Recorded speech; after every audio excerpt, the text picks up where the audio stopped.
మీ అందరూ తెలుసు, gram stain గారిని కాల్ చేసినప్పుడు ఒరిస్సాలో వారి మిస్సెస్ వారిని క్షమించి వదిలేయండి అన్నటువంటి పెద్ద స్టేట్మెంట్ ఇచ్చినటువంటి పరిస్థితి. అటువంటి క్రైస్తవుల మీద ఒక పాస్టర్ ఒక మీటింగ్కి వెళ్తుంటే ఆయన భయంకరంగా చంపేసిన సందర్భం.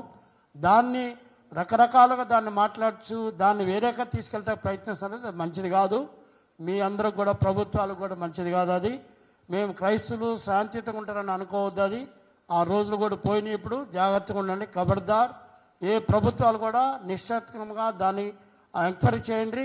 ఆ ఎంక్వైరీలో ప్రజల మందరకు తీసుకొచ్చి పెట్టండి. 1. 2, ఎవరైతే దాన్ని వెనకాల కుట్రదారులు ఉన్నారో వారిని భయంకరంగా శిక్షించండి. రెండోసారి జరగకుండా ఈ రకంగా మీరు దాన్ని ఖబర్దారుగా దాన్ని బందోబస్తు చేయాలి. 2. 3వది, ఏదైతే ఇక్కడ ఇజ్రాయెల్ అడ్వకేట్ గారిని చంపారో వారి విషయంలో చాలా అన్యాయం జరిగింది. ఎవరైతే చంపాడో వాడి ఇంటి ముందు బందోబస్తు పెట్టి పోలీసుల్ని చనిపోయిన ఇంట్లో ముందర ఏం లేకుండా చేయడం జరిగింది. వారిని కూడా మీరు రక్షణ కలిగించండి. చంపిన వాడిని శిక్షించండి. రెండోసారి జరగకుండా, అంటే మీరు గవర్నమెంట్స్ ఏదైతే ఉందో ప్రజలను కాపాడాల్సిన వ్యవస్థ అది.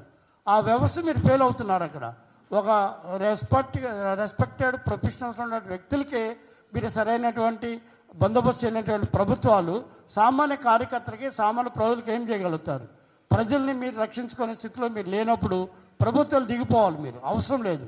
దయచేసి మీరు ఈ 2 విషయాల్లో ఎంక్వైరీ చేయండి, శిక్షించండి. తర్వాత రాబోయే కాలంలో ఎక్కడ కూడా జరగకుండా ఉండటానికి బందోబస్తు చేయమని మేము డిమాండ్ చేస్తున్నాం.